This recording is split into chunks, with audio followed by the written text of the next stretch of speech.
hianin Khawpuar Field thar tur laih mek ani a azol chadon khop mai international a chuan meter za som ni meter som kuate ni a tiang ang chu leng tura kanan be sei chu ni a kar chu kanan thokanga tuna kan field tiang hi chu chuak thei tura kanan ngai dewa kan vi silam te po hat takin an duty chang mai ni ti hian choi lovin aizol lammi te po khan lo en ula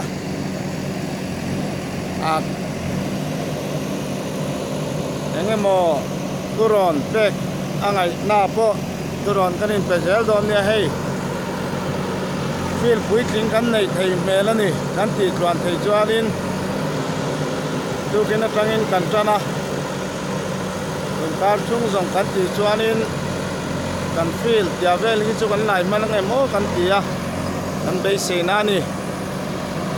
kan operator po ain du tho khop maya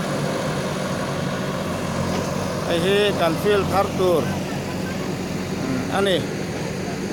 tat saklam te kan la chawanga a en na tur a step ang chi te po kan siam tura te po kan ngaya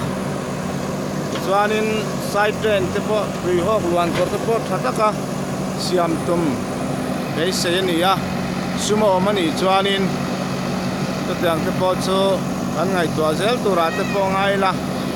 kan tran ta na ngai ni kan on po zelang